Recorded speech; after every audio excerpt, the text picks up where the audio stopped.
এই ভিডিঅ'টোত ক্লাছ 9 গণিতৰ দ্বাদশ অধ্যায় হিৰণৰ সূত্ৰৰ অনুশীলনী 12.1 কুৱেশ্যন নম্বৰ 2 টো আলোচনা কৰিম। আগৰ ভিডিঅ'কেইটাত কুৱেশ্যন নম্বৰ 1 টো আলোচনা কৰিছোঁ।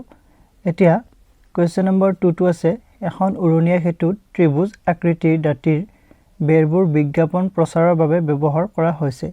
প্ৰতিখন বেৰৰ দাঁতিকেইটা 122 মিটাৰ, 22 মিটাৰ আৰু 120 মিটাৰ। বিজ্ঞাপনৰ পৰা প্ৰতি বছৰে উপাৰ্জন হয় প্ৰতি মিটাৰ স্কয়াৰত 5000 টকা। সো এটা কোম্পানীয়ে ইয়াৰ এখন বেৰ 3 মাহৰ বাবে ভাড়া ল'লে। কোম্পানীটোৱে কিমান ভাড়া পৰিশোধ কৰিছিল? এতিয়া উৰণীয়া সেতু বুলি কৈছে, অৰ্থাৎ তোমাৰ চিত্ৰটো কিতাপত দিয়া আছে এনেকুৱা ধৰণৰ উৰণীয়া সেতু এখন আছে। উৰণীয়া সেতুখন থাকিলে এনেকুৱা ধৰণৰ আছে, ইয়াত ৰোড আছে, ইয়াত তোমাৰ এডভাৰটাইজ কৰে। তোমালোকে সাধাৰণতে এইবিলাক এনেকুৱাকৈ দেখা পোৱা, ইয়াত কিছুমান ধৰা হ'ল কমলা পচন বা তেনেকুৱা ধৰণৰ বস্তু এডভাৰটাইজ দিয়া থাকে, ছবি আঁকা থাকে, সেইবিলাকৰ বাবে ভাড়া লয়। ইয়াত সেইটো কথা কোৱা হৈছে 1 বৰ্গ মিটাৰত 5000 টকা ভাড়া লয়, বুজি পাইছা? সো এনেকুৱা ধৰণৰ ত্ৰিভুজ আকৃতিৰ, বুজি পাইছা? এতিয়া কোম্পানীটোৱে 3 মাহৰ বাবে ভাড়া লৈছে। ভাড়া কিমান দিবলগীয়া হ'ল সেইটো সুধিছে আমাক। প্ৰথমতে আমি এইটো এটা ত্ৰিভুজ আকৃতিৰ হৈ আছে, সো ত্ৰিভুজৰ কালি উলিয়াব লাগিব। তাৰপিছত আমি গোটেই মিলি কিমান টকা হয় এবছৰত সেইটো উলিয়াব লাগিব। তাৰপিছত আমি 3 মাহৰটো উলিয়াম তেনেকুৱাকৈ। সো প্ৰথমতে আমি যিখিনি দিয়া আছে সেইখিনি লিখি লওঁ।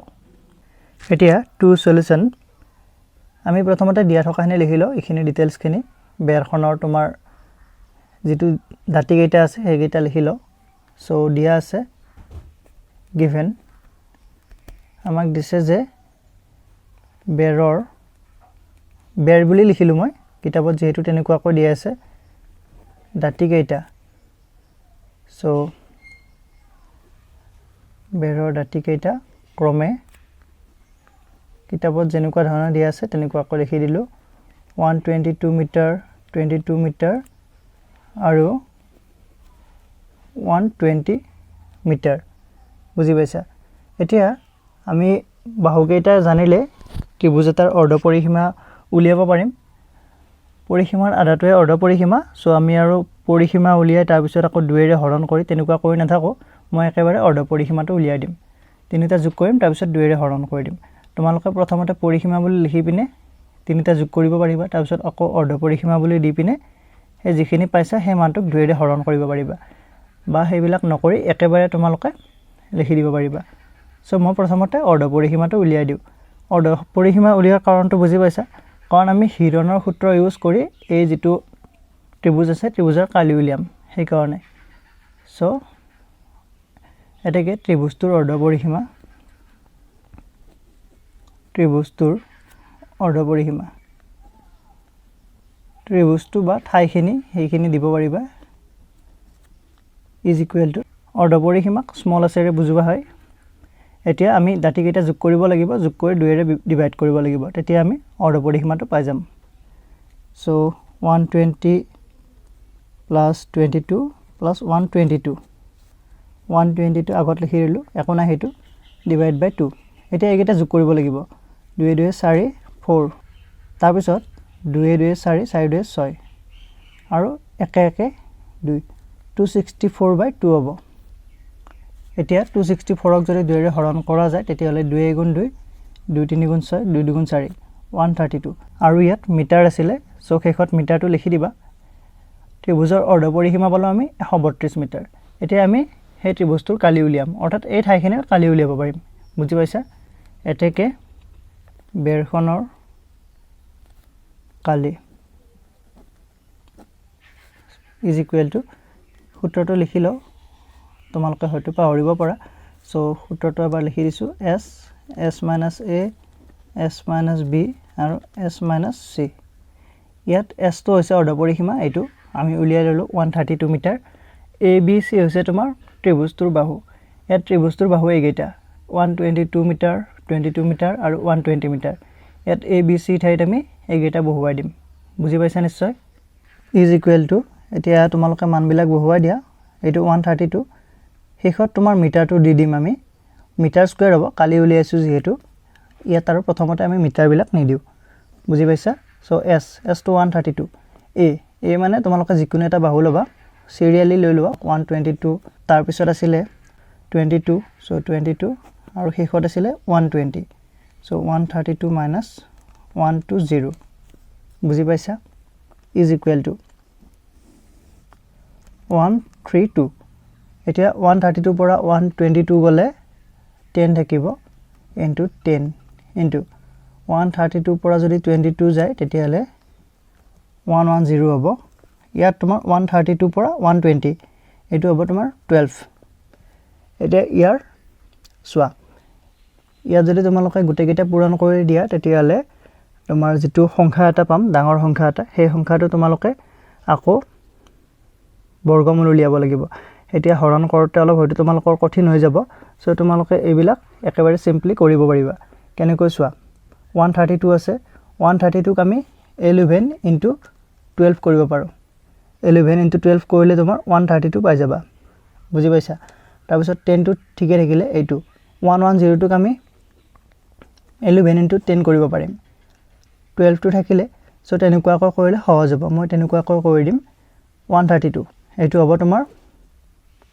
11 into 12 এইটো 10 থাকিলে 110 টোক আমি 10 into 11 লিখিব পাৰো তাৰ পিছত 12 এতিয়া সোৱা 11 11 12 12 10 10 বুজি পাইছা দুটা দুটা থাকিলে আমি বাহিৰত উলিয়াই আনিব পাৰিম 11 এটা বাহিৰত আহিলে 12 এটা আহিলে আৰু 10 আহিলে এতিয়া 11 আৰু 12 কৰিলে 132 হ'ব তাৰ পিছত 10 আছে সো 1320 মিটাৰ স্কয়াৰ বুজি পাইছা অৰ্থাৎ আমি বেৰখনৰ কালি পাই গলো তাৰ পিছত তোমালোকে যদি এনেকৈ নকৰা তেতিয়ালে এইগিটা পূৰণ কৰিব লাগিব আৰু এইগিটা পূৰণ কৰিলে মইটো কৰি চাইছো তোমালোকক আৰু ইয়াত কৰি দেখুৱা নাই পূৰণ কৰিলে তোমাৰ হ'ব 1742400 এটা এইটো তোমালোকে কৰিব লাগিব আৰু এই যেটো ইয়াৰ যেটো বৰ্গমূল উলিয়া প্ৰসেস সেইটো মই তোমালোকে সাইডৰ স্ক্ৰিনত দেখা পাবা মই এটো কৰি দিছো বুজাই দিয়া নাই বাৰু হেতু তোমালোকে চাই লবা কেনেকৈ কৰিলো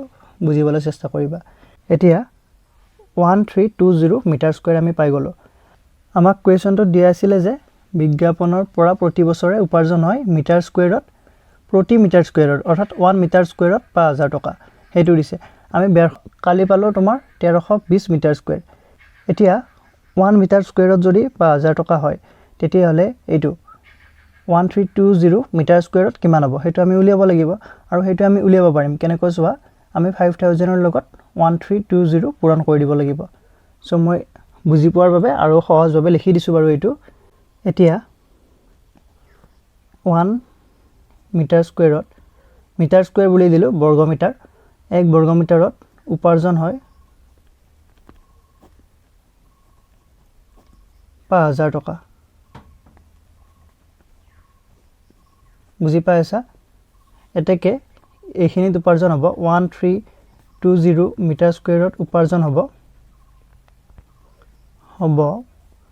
5000 5000 লগত এটো পূৰণ হৈ যাব এটো একেবাৰে সিম্পল মেথ সো ইমান টকা হৈ যাব পাছৰে এটো পূৰণ কৰি দিয়া 5 2 10 ৰ 0 হাতে গলে 5 3 15 1 16 6 হাতে গলে 5 1 5 5 1 6 660 তাৰ পিছত ইয়াৰ এটা 0 আছে আৰু ইয়াত তিনিটা আছে টোটাল 4টা 0 বুজি পাইছা সো ইমান টকা অৰ্থাৎ তোমাৰ গোটে যেটো ত্ৰিভুজ আছে এই ত্ৰিভুজটো তোমাৰ যদি বিজ্ঞাপনৰ বাবে লোৱা যায় তেতিয়া হলে এবছৰত তোমাৰ এইখিনি টকা দিব লাগিব ইয়াত তোমাৰ একক দহক শতক হাজাৰ অযুত লাখ 66 লাখ টকা হৈছে সো তোমাৰ এবছৰৰ বাবে যদি এইখিনি বিজ্ঞাপন কৰা যায় তাতে 66 লাখ টকা দিব লাগিব বুজি পাইছা নিশ্চয় এতিয়া এইখিনি বুজি পালা 1 মিটাৰ স্কয়াৰত উপাৰ্জন হয় ইয়াত লিখি দিব পাৰিবা 1 মিটাৰ স্কয়াৰত এবছৰত উপাৰ্জন হয় এক বছৰটো মই উল্লেখ কৰা নাই এই কাৰণে মই ইয়াত এটা লাইন লিখি দিম এটাকে বুজি পোৱাৰ বাবে এক বছৰত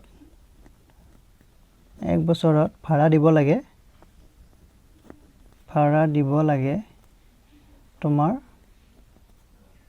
ইমান টকা এইটো 66 পাঁচটা শূন্য হ'ব ইমান টকা দিব লাগে এইটোৱে জাস্ট মই আৰু ভালদৰে লিখি দিছো বুজি পোৱাৰ বাবে ইমান ভাড়া দিব লাগিব ইয়াত এবছৰত বুলি লিখি দিব পাৰিবা মিটাৰ স্কয়াৰত এক বছৰত ইয়াত লিখি দিব পাৰিবা এবছৰত উপাৰ্জন হ'ব ইমান টকা। সো এতিয়া আমাক কৈছে যে কোম্পানীটোৱে তোমাৰ 3 মাহৰ বাবে ভাড়া ল'লে, 3 মাহ বুলি কৈছে, এখন বেৰ 3 মাহৰ বাবে ভাড়া লৈছে। ভাড়া ল'লে 1 বছৰত যদি এইখিনি হয় 3 মাহত উলিয়াব লাগিব। এতিয়া আমি জানো 12 মাহত 1 বছৰ, 1 বছৰত ভাড়া দিব লাগে ইমান টকা, অৰ্থাৎ 12 মাহত আমি দিব লাগিব ইমান লাখ টকা, 66 লাখ টকা। তোমালোকে যদি একেবাৰে ক্লিয়াৰ হৈ বুজিব খুজিছা তেতিয়াহ'লে এইটো লাইনো লিখি ল'ব পাৰিবা। এতেকে তোমাৰ 1 বছৰত ভাড়া দিব লাগে ইমান টকা, 12 মাহত ভাড়া দিব লাগে ইমান টকা, 66 লাখ। বুজি পাইছা? এইটো লাইন তোমালোকে যদি বুজি পাইছা লিখিব নালাগে, মই জাষ্ট আৰু সাধাৰণভাৱে বুজাৰ কাৰণে এইটো দি দিছোঁ। এতিয়া আমি 12 মাহতো পাই আছোঁ এইখিনি, 12 মাহত পালে আমি যদি 1 মাহতো উলিয়াব পাৰোঁ তেতিয়াহ'লে 3 মাহতো উলিয়াব পাৰিম। সো তোমালোকে যদি 1 মাহত ভাড়া দিব লাগিব বুলি দিয়া তেতিয়াহ'লে এই 12ৰে এইটো হৰণ কৰিব লাগিব, কাৰণ 1 বছৰত 12টা মাহ থাকে। আমি যদি 12ৰে পইচাখিনি হৰণ কৰি দিওঁ তেতিয়াহ'লে এটা মাহৰ হিচাপটো আমি পাই যাম। বুজি পাইছা? সো এতেকে 1 মাহত ভাড়া দিব লাগিব, এইটো কমা দিলেও হ'ব, ভাড়া দিব লাগিব ইজ ইকুৱেল টু এইটো হৰণ কৰিব লাগিব, 66 লাখক তোমাৰ 12ৰে হৰণ কৰিব লাগিব ইমান টকা। এতিয়া হৰণ কৰা 12ৰে 5 বাৰাং 60, 6 ৰ'ব আকৌ 60 হ'ব, সো 5 বাৰাং 60, এই তিনিটা গ'ল, সো আৰু 4টা শূন্য হ'ব, 1 2 3 4 ইমান টকা। 1 মাহত ইমান ভাড়া দিব লাগিব, অৰ্থাৎ 1 মাহত যদি দিব লাগে এতেকে 3 মাহত ভাড়া দিব লাগিব। 1 মাহতো উলিয়াৰ লগে লগে আমি 3 মাহতো উলিয়াব পাৰিম। 2 পিনে আমি 3 পূৰণ কৰি দিম, এইটো 1 আছে, 1ৰ লগত 3 পূৰণ কৰিলে 3 মাহ হৈ যাব। সো ইয়াতো সেম, সিম্পলি বুজি লোৱা তেনেকুৱাকৈ। সো ইয়াতো 3 পূৰণ কৰি দিয়া, 3 × 55 ইমান টকা। সো এতিয়া এইটো পূৰণ কৰিলে 3 5 গুণ 15 5 60 গ'লে 5 3 15 1 16, 165। সো 1 10 শতক হাজাৰ অযুত লাখ, 16,50,000 টকা তোমাৰ 3 মাহৰ বাবে দিব লাগিব। এইটো মই বুজি পোৱাৰ বাবে বহুতকেইটা লাইন লিখি দিলোঁ, তোমালোকে এইটো 2টা লাইনতে শেষ কৰিব পাৰিবা। এতেকে এবছৰৰ ভাড়া দিব লাগে ইমান টকা, তেতিয়াহ'লে তোমালোকে লিখি দিবা। পিছত যদি বুজি পাইছা তেতিয়াহ'লে লিখি দিব পাৰিবা 3 মাহত ভাড়া দিব লাগিব, ইয়াত 66 লাখ আছে, তাৰ লগত তোমালোকে 3/12 পূৰণ কৰি দিবা। 3/12 পূৰণ কৰি দিলে 66 লাখৰ লগত তেতিয়াহ'লে তোমালোকে এইটো মান পাই যাবা। মই জাষ্ট ভালদৰে বুজি পোৱাৰ বাবে এইটো একেবাৰে ডিটেইলছত বুজাই দিলোঁ, আশা কৰোঁ বুজি পাইছা। শেষত লিখি দিবা এতেকে কোম্পানীটোৱে 3 মাহত 16,50,000 টকা ভাড়া পৰিশোধ কৰিলে। আজি ভিডিঅ'টো এইখিনিয়ে। যদি ভিডিঅ'টো ভাল লাগিছে লাইক কৰিবা, কমেণ্ট কৰিবা, শ্বেয়াৰ কৰিবা, আৰু তোমালোক যদি মোৰ চেনেলটোত নতুন তেতিয়াহ'লে চেনেলটো ছাবস্ক্ৰাইব কৰি ল'বা। আৰু লগতে তোমালোকে যদি ফেচবুক ইউজ কৰা তেতিয়াহ'লে ফেচবুকত আছামিজ এডুকেশ্যন পেজটো ফ'ল' কৰি ল'বা। Thank U.